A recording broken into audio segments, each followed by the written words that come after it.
Bonjour, bienvenue et bonne année. Donc, un webinaire que nous avons souhaité réaliser pour deux grands sujets.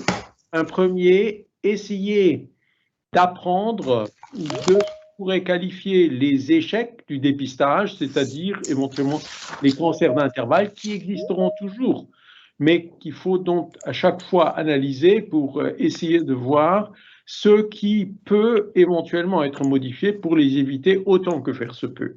Le deuxième, c'est tout aussi important, c'est de rediscuter de quelque chose qui se fait encore et qui est le co-testing, qui peut être un surdépistage et qui peut malheureusement aboutir éventuellement à un surdiagnostic, voire un surtraitement, et qui de ce fait-là, si c'est trop fréquent, est je dirais, véritablement un handicap pour une politique de dépistage. Donc ce sont deux sujets importants.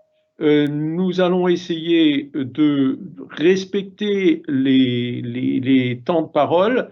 Comme je ne suis pas un professionnel du temps de parole et qu'en plus, j'ai plutôt tendance à dépasser très largement, nous aurons ici un maître du temps, c'est le docteur Botofeki, que je remercie de bien vouloir prendre ce rôle qui est toujours un tout petit peu ingrat. Et en même temps, vous aurez la faculté de pouvoir, au fur et à mesure, poser des questions écrites.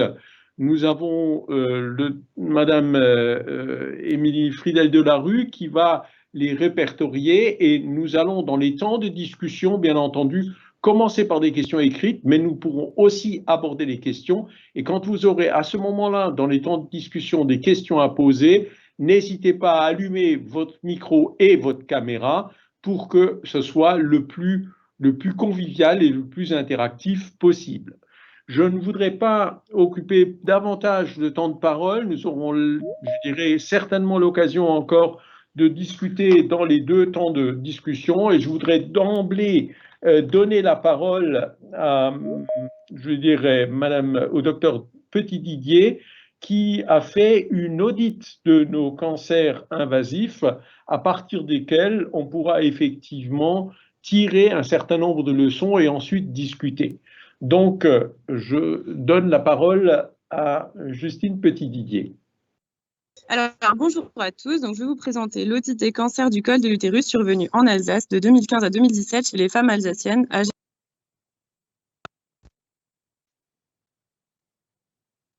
T'entends plus, Justine. Je ne sais pas pourquoi vous m'entendez. Voilà. Mon micro est activé. Donc, le CRCDC gère le dépistage organisé du cancer du col et le suivi des tests positifs dans la région Alsace.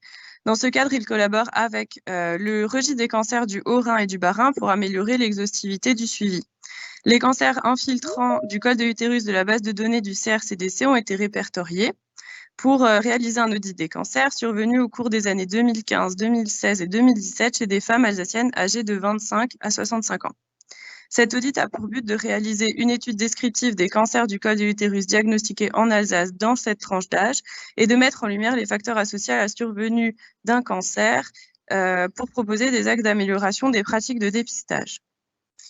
Les variables que nous avons recueillies sont dans un premier temps les types de cancers, épidermoïdes ou adénocarcinome, sachant que les autres types de tumeurs ont été exclus, notamment les tumeurs neuroendocrines. On a également recueilli les stades au diagnostic selon la classification FIGO.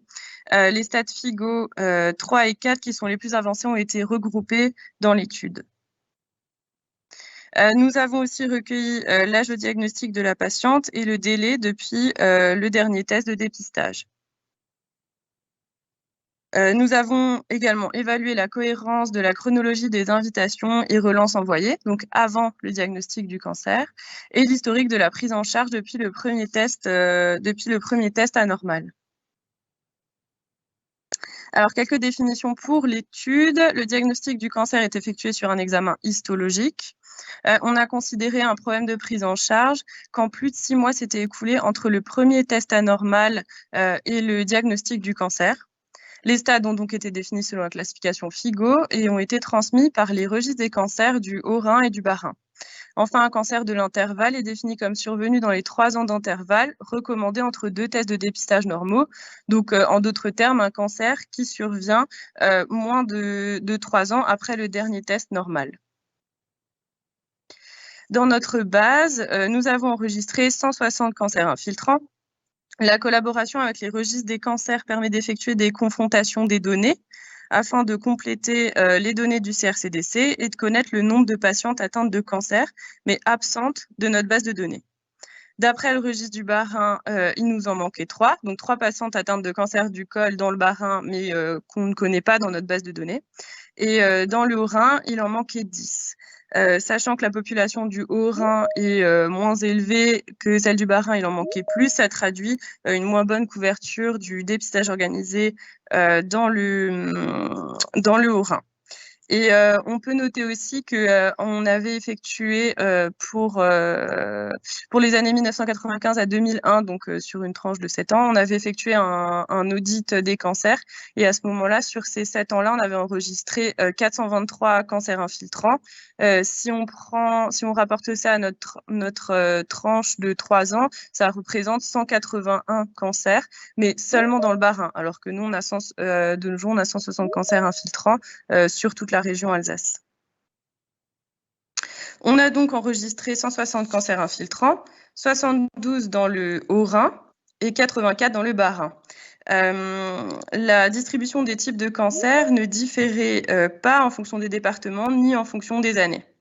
On a regroupé les cancers en plusieurs catégories en fonction du contexte de diagnostic. La première catégorie, c'est les irrégularités de dépistage, donc des patientes qui sont irrégulièrement dépistées. C'était donc les patientes dont le dernier test de dépistage datait de plus de 3 ans. La deuxième catégorie, c'est les cancers de l'intervalle, donc survenus moins de 3 ans après le dernier test normal. Et la catégorie des problèmes de prise en charge. Et 10 dossiers n'ont pas pu être classés dans ces catégories parce que c'était des patientes qui sont arrivées dans notre base de données à peu près au moment de leur diagnostic de cancer. Donc, on n'a pas d'informations sur leur suivi antérieur. Alors, on peut penser que c'était des patients qui n'étaient pas dépistés puisqu'elles n'étaient pas dans notre base de données. Mais en même temps, c'est possible aussi qu'elles soient arrivées tout récemment en Alsace au moment du diagnostic. Donc, elles étaient suivies ailleurs, dans une autre région, mais on n'a pas accès à ces informations. La moyenne d'âge dans notre échantillon était de 48 ans environ.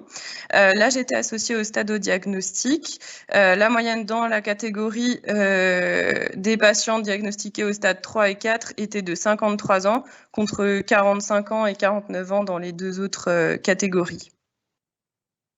Nous avons évalué le stade diagnostic en fonction du contexte de diagnostic et celui-ci y était associé. Les femmes avec irrégularité des dépistages avaient des stades de diagnostic plus élevés que les autres, avec 37,5% de stades 3 et 4 contre 17% dans la catégorie des cancers de l'intervalle. Et les dossiers avec problème de prise en charge étaient à 80% diagnostiqués au stade 1. Donc, pour représenter les données de manière plus visuelle, c'est les résultats du tableau précédent, mais sous forme de graphique, présentant la proportion de stades de diagnostic dans les 3 catégories. Et on voit bien l'évolution de la proportion des stades 3 et 4 en bleu clair, avec 37% dans la catégorie des irrégularités, 37% de stade 3 et 4, 17% de stade 3 et 4.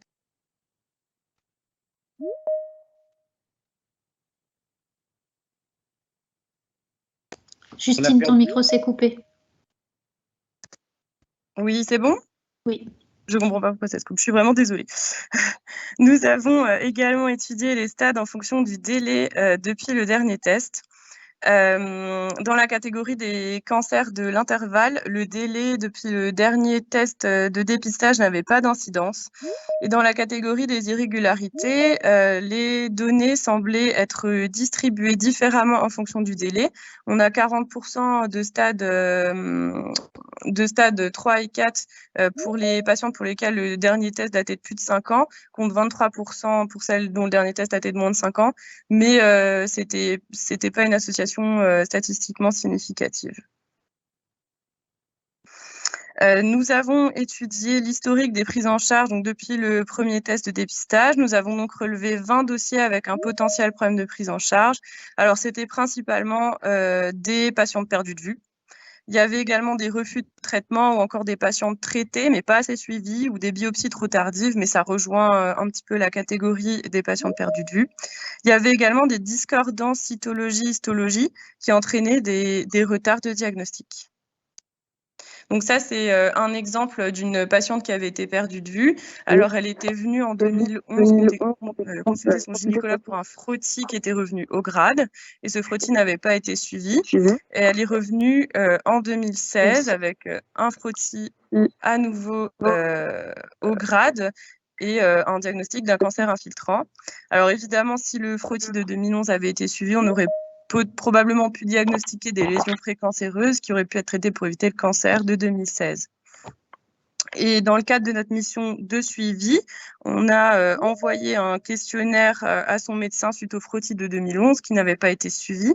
Et celui-ci nous informe en fait que la patiente vivait entre la France et l'Arménie et que suite à son frottis de 2011, elle était partie en Arménie et donc il n'avait pas pu effectuer de suivi. Et donc certaines patientes ont des modes de vie plutôt instables tels que celle-ci et c'est pas toujours évident pour les médecins d'effectuer un suivi selon les recommandations. Il vous reste une minute, Justine. Oui. Donc si vous pouvez accélérer, s'il vous plaît. Oui, nous avons évalué la chronologie des courriers de relance et d'invitation. 27 dossiers présentaient un retard ou un manquement. 11 patientes qui n'avaient pas été invitées parce qu'elles n'entraient pas dans la tranche d'âge concernée par la vague d'invitation qui avait été lancée au moment où elles auraient dû l'être. Et lorsqu'on enregistre un cancer de l'intervalle, on demande une relecture par les laboratoires. Et on disposait sur les 48 cancers de l'intervalle de 17 résultats de relecture. Et sur ces 17 résultats de relecture, 8 ont été reclassés F5, ce qui correspond à haut grade. Et en tout, on avait un total quand même de 70% de faux négatifs. Donc en conclusion, on a enregistré donc 160 cancers infiltrants chez les femmes dans notre base de données. Cet audit a permis de mettre en évidence l'association du stade au diagnostic avec l'âge de la patiente et également au contexte de diagnostic avec des irrégularités de dépistage associées à des stades plus élevés au diagnostic. Concernant les problèmes de prise en charge, ils représentaient 12% des dossiers. C'était principalement des patients perdus de vue, mais aussi des discordances cytologie, histologie, auxquelles il est nécessaire de prêter une attention particulière pour éviter les retards de diagnostic. Et concernant les retards dans les invitations, ce problème tend à être réglé puisque nous ne comptons plus utiliser au CRCDC le système des tranches d'âge pour l'invitation des patientes. Voilà, merci pour votre attention. Merci Justine.